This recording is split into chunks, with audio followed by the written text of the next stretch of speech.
The start of the 2011 season brings many questions. Will the apparent dominance of Flash Racing and Gessler Richter in testing manifest itself throughout the season and during this first race? How will the new rules, such as the active time penalties and the new point system, affect the racing on the track? Will the very large bump off of Turn 2 cause problems during the race? It didn't cause too many problems in the TM Lights race. This track is extremely wide and extremely fast, despite only being 1.2 miles. With that being said, I'm taking off to Dan for the round of Las Vegas. Thank you, Lance. The big surprise is winning the Delano Pole Award as Independence Trophy contender Rachel Rainsford, driving the number 74 car for the Michelin Sons this year. That's a white, gold, and black car on the inside. Pretty good start by Rachel and Scott Bates in that black and orange 88 on the outside of the front row. Arto Kekkonen, Tom Delgado in row 2, Roderick in the 4, and Avery Holtzmann in row 3. And look at Franz Redlich in the Gessler already making it 3 wide on the first lap as he rockets down the inside. Goes around Arto like he's not even there. And he's coming all the way back from, I think, about the 4th row all the way to 1st. On the end of lap 1, Redlich to the lead in the Gessler. That's been the fastest car in off-season testing, and he was the quickest car in practice. Here's Mike Whitmore in the 36 car, and Adrian Devereaux in the familiar Haas Manufacturing 26 car, making their way to the front in the middle of the first lap. And there goes Whitmore to the lead. Avery Holtzmann in that black 95, and Tom Delgado, Yamino Tenchi in the 831 on the inside. Scott Stoidler, and there's Delgado, making an impression on the inside as well. Scott Stoidler in that brown and silver car. Tom Delgado in the Tirade colors. There it goes. Holtzmann in the 95 to P1. Look at Avery Holtzmann, the British rookie who we've all been looking forward to seeing in the Cup Series for so long, goes to the front.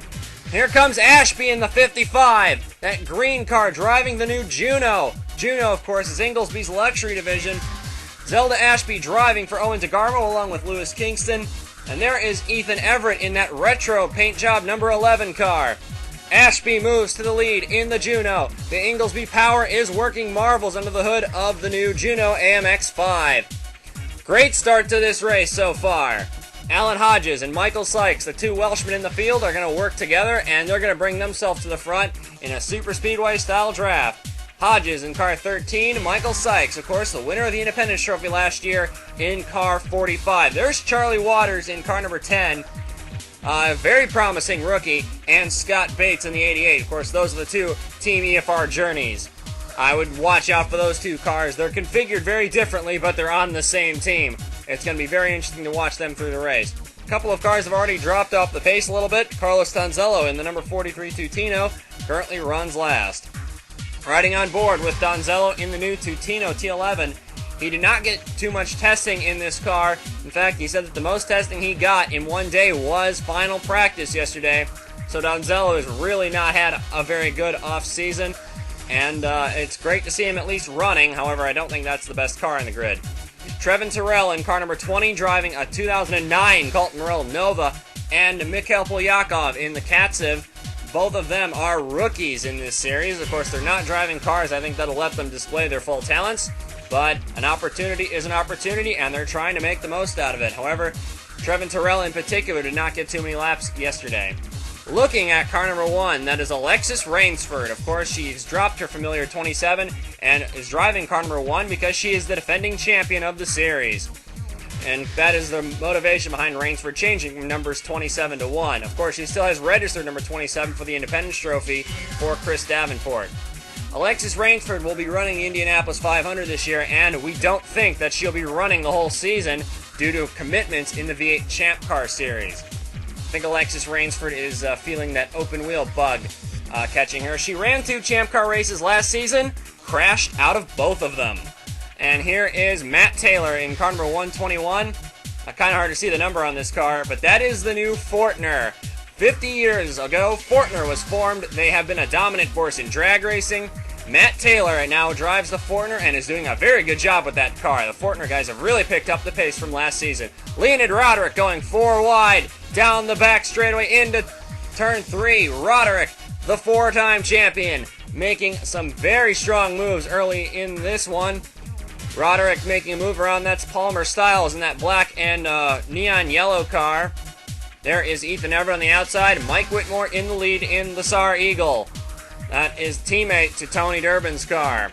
There is Alan Hodges on the inside of his teammate, Adrian Devereaux. Now he makes a go at Roderick, but Roderick is going to peek around Mike Whitmore, and Roderick will lead the lap as they come across the stripe. So Leonid Roderick's car is really flying, car number 4. A little bit further back, here's 2 more Rookie of the Year contenders, Davina Henton and Mika Turvo.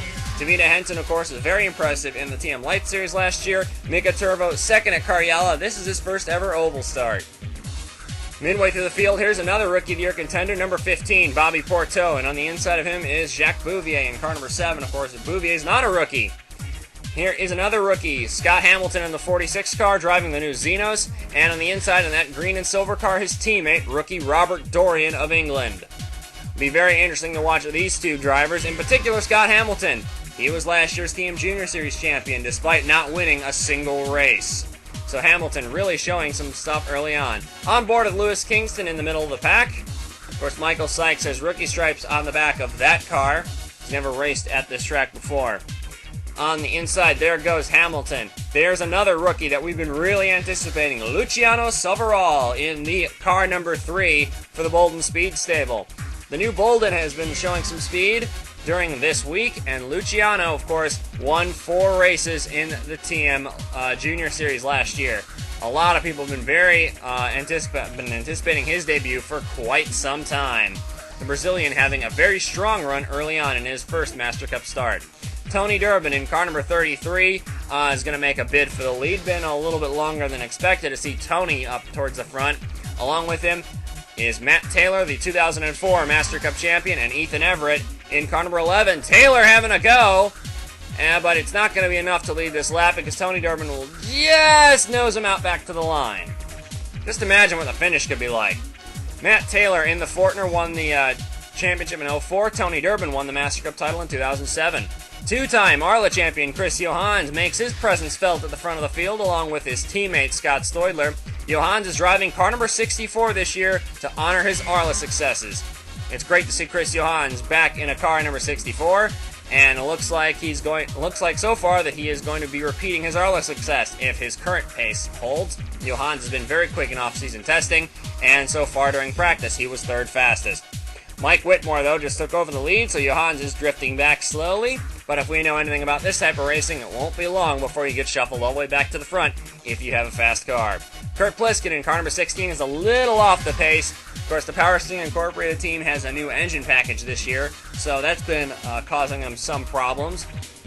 And a little bit further back, there are 6 cars that have already dropped off the pace. The 2 Katsevs, the 2 Trevor Carrington cars, and the 2 Tutino cars. That's being led by Yulia Nasova in the 34 in one of the 2 Katsev cars. Nasova's not had the best off-season. I don't think she's particularly enthusiastic about this season, and that's kind of a shame that she's being stuck in this car. Nasova, you can see there's a gap between Pliskin. You saw him in the bottom left corner of the screen. There are the 5 cars that are kind of in a line. Trevin Terrell is still running, and he's behind this group. Lap 32, Dale Roswell has a puncture, and he has to drop the 17 Gaznier in the pits, and then we get a caution 2 laps later, much to his chagrin. Coming into the back straightaway, looking at Robert Dorian in car number 47. Looks like Bobby Porteau in the 15 gets on the inside of him. Porteau hits the bump, the car gets a little unbalanced, shoots up into the side of Robert Dorian, and the Xenos goes into the wall, takes Leonid Roderick. Ooh, Zelda Ashby. Leon Kennison gets a big piece of that, and Gasper D'Souza in the 40 car. Oh, Nasova! Nasova was hard on the brakes and nowhere to go, and Trevin Terrell is in it as well! Both those cars at the back of towards the back of the field. Nasova hit the brakes hard as she could, but it just wouldn't slow down in time. Trevin Terrell, looks like Terrell hit the brakes also, but it was way too late. And we're going to watch. You're going to see some of the back markers come by. Nasova was hard on the brakes. Not a whole lot you can do, though. The cars only slow down so quickly. And then Trevin Terrell just hammers into that one. He did not expect that 47 car to come down the racetrack after Nasova hit him. So Terrell is out. Nasova is out.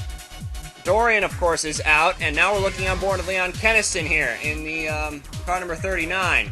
Became a father during the off-season. There is the pileup in front of him. It's not really much of a pileup here. Rachel Rainsford gets through. That's going to put a lot of damage on the right front suspension of Leon Kennison's car. Unfortunately, that takes him out of the race. Unfortunately for Leon Kennison, because he was looking very fast during testing.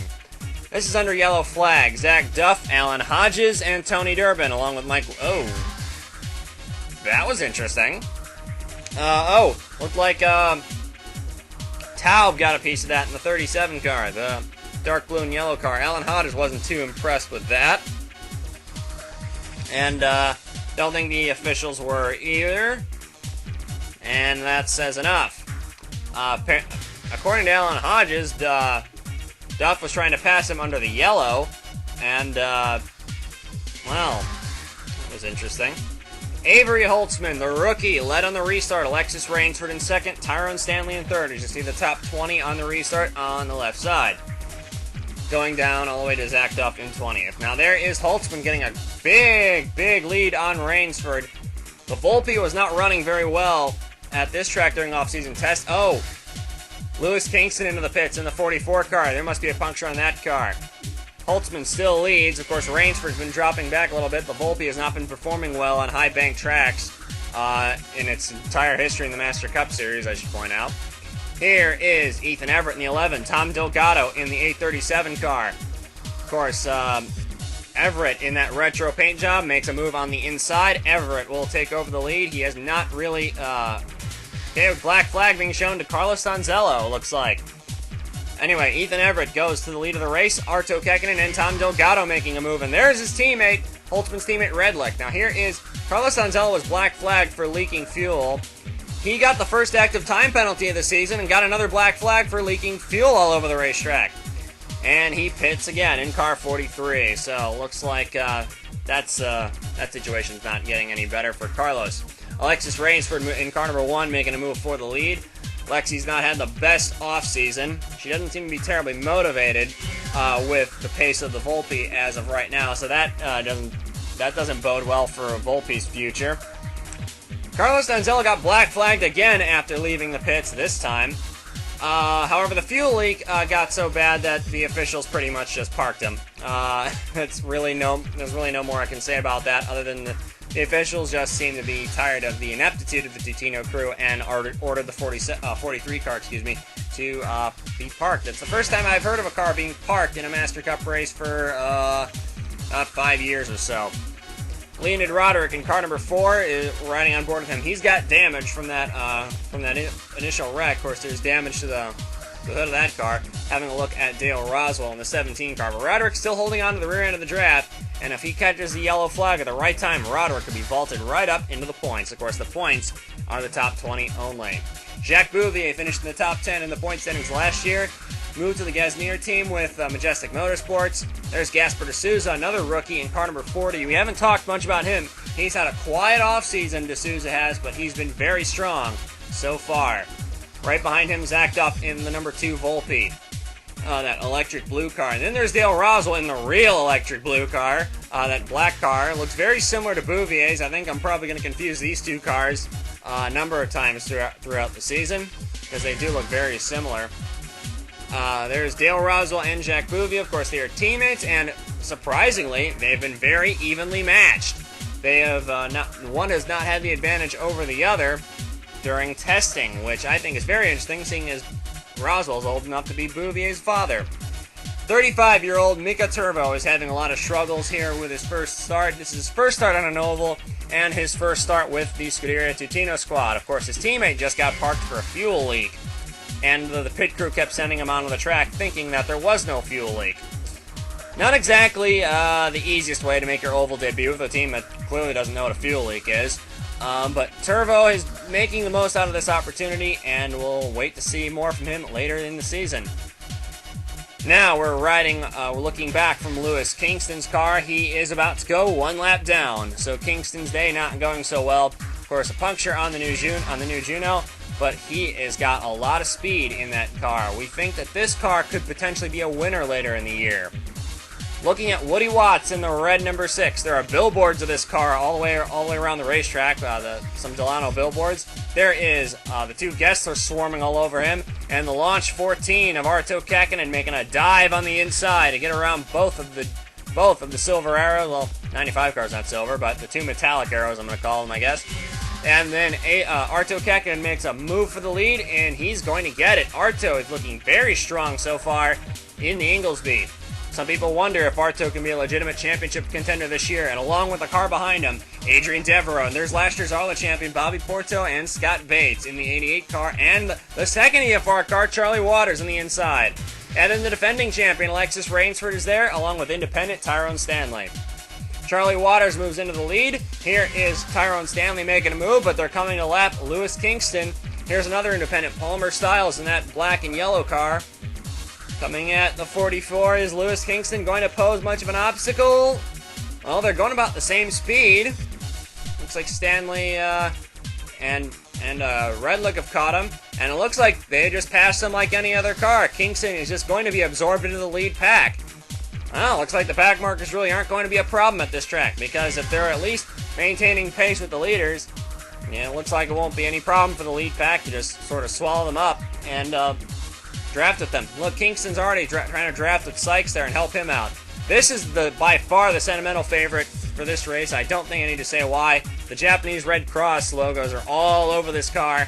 The Nemoto is the only Japanese car in the field. It has a Japanese owner with a fair amount of Japanese engineers on this team. I don't think I need to elaborate any further.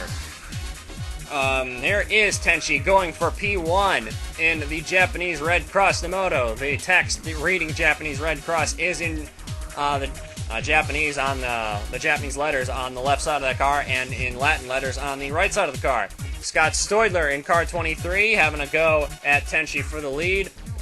The second Nemoto of Tom Delgado is, I don't see him in this shot, but he's a bit further back. He just had fastest lap of the race. Scott Bates in car 88 is not a man you count out on when we come to any track that involves drafting and pack racing.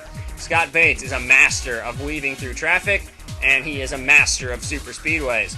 Must be a great education for Charlie Waters to have such an awesome teacher like that. Michael Sykes in the 45 making a 4-wide move. He's going all the way into the concrete. Of course, you'll lose your momentum if you stay down there too long. You have to sort of pull up back in a line. Sykes, he's doing that to perfection. The Welsh touring car legend moves up in, not into the lead. He moves in the second behind Bobby Porto, but he's got Avery Holtzmann there as well. 2 ex-German supercar drivers, of course, Michael Sykes and Avery Holtzmann. Neither of them lasted in that series very long, ironically enough, and Holtzmann moves into the lead of the race in the Gessler. This has been the quickest car on the track, and Avery Holtzmann has not made a TM Master Cup Series start before. He's made many starts in TM Junior Series and TM Lights competition. Here is Charlie Waters in car number 10. Right in front of him is Scott Hamilton in the 46. Kurt Pliskin's caught up to the pack again. It looks like he's managed to claw his way back up to the field in the Yoo-Hoo 16 car. There is Hamilton. There is Tyrone Stanley in that red and yellow 5 car. On the inside, there is Franz Redlich. If you get a good look at the pack racing here in the middle. Tony Durbin on lap 90. We have an odd problem with the 33 car. And all of a sudden, the 33 car, of all cars, loses the engine. We haven't seen this in off-season testing. I don't think we saw it at all last season. We saw it one-star engine grenade with Brian Sendak at Texas last season. But this is a rare thing to see one of the normally reliable motors coming out of Peter Keyes' shop have an engine failure. Well, the Gasnier is not having such a great showing either. Dale Roswell and Jacques Bouvier have both fallen off the pace of the lead pack, and this is sort of emblematic of their off-season. Very close together, but a little ways off the top cars. Bouvier and Roswell hoping for better things to come from Gasnier in the future. And back at the front of the field, Alexis Rainsford has dragged the Volpe into contention. There is Tom Delgado in the 837 car. This Volpe of Rainsford is not terribly fast. It's fine in the draft, she said over the radio, but when she has to lead a pack, she just gets swallowed up quicker than anyone else. I was kind of wondering when we'd see this car peep up. Marcus Leonard in the 999 car was Mr. Consistency last season. I believe he led the series in top 10 finishes, but he also had a fair amount of DNFs. Didn't win a race, but he's just started to peek his way up in the lead pack. Marcus is definitely looking at his first career win in this 999 car. Mika Turvo in the 42 and Mikhail Polyakov in the 24 car are in danger of being lapped. Of course, these two cars, they're not exactly close to being on the pace here. On board with Leonard, you can see those two cars sort of in the top left corner of the screen. They're two little red and white dots. Marcus is slowly sliding back. There's Arto Kakkonen in the 14 car, new number style in that car. Not much else changed on that team. There's Tenchi all the way on the inside. We go back to Arto Kakkonen. In car 14, he's got the 42 of Mika Turvo on his outside. The leaders are beginning to lap Turvo and Polyakov. Mike Whitmore in the 36 is in the lead with just under 6 laps to go. Now they know it's 6 laps to go that time by the stripe. Turvo and Polyakov are not posing an obstacle, and these three cars go right on by, but the rest of the field is right there. Here is Matthias Taub with just under 4 laps to go, just a couple of laps later. Car number 37 is going to come off the corner, and he's got a fire under the hood. We have a fire under the hood of the 37 car. It doesn't bring out a caution because Taub pulls it off the track. I think this is a turbo fire. We're not sure yet. What puts the 37 car out of the race with just so few laps remaining in the event.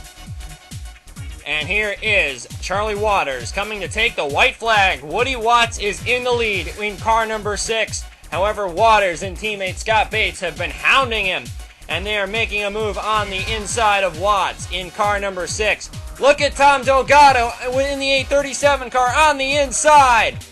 Coming across the stripe, it is going to be Charlie Waters in the lead. However, Tom Delgado is making a move on the inside on the last lap. Coming into turn number 1, Delgado has made the move all by himself without any help, and he clears Charlie Waters. But look at Chris Johans making a charge in the Tremwell. Johans has got to move, but it's not enough. Off the final corner to take his first Master Cup Series victory, Tom Delgado scores an emotional win for Nemoto in the 2011 round of Las Vegas. This is going to be a hugely popular win among everyone in the Master Cup paddock as Delgado scores his first win. Nemoto takes the first win of the year. Of course, after that terrible tragedy in Japan, for the only Japanese car to take out the first race of the season's got to be a huge win for that team. Chris Johans, second. Kurt Pliskin, after a very questionable early part of the race, rallies for a podium. Tyrone Stanley, Independence Trophy candidate, in 4th, and the two Team EFR guys right behind him. Palmer Styles gets a top 10. Gaspar D'Souza, Woody Watts, a little further down. Yumino Tenchi, 13th. Adrian Devereaux, 14th. The two Gesslers, 15th and 18th. Of course, Avery Holtzmann bagged 5 extra points for leading the most laps, led 17 laps today. Alexis Rainsford and the Fortner of Matt Taylor, the 2004 Master Cup champion, scores a championship point. Now let's look at the points leaving Las Vegas. I don't think you're going to see too many changes other than the pole bonus that Rachel Rainsford got, which is going to put her 19th and is going to move little sister Alexis all the way down to 20th. Can't remember the last time I saw Alexis Rainsford's name 20th in the point standings. Tom Delgado, though, is going to lead the championship for the first time in his career. And you see all 4 of the Independence Trophy candidates scored championship points. But now let's look at the Independence Trophy points. Of course, these are the same points system that was used in the Master Cup Series last season. Tyrone Stanley leads that little battle on 79. Palmer Styles on 69, Matt Taylor and Rachel Rainsford. Only 4 cars there right now, but the chase for the Independence Trophy will heat up as more of the independent gladiators enter the arena.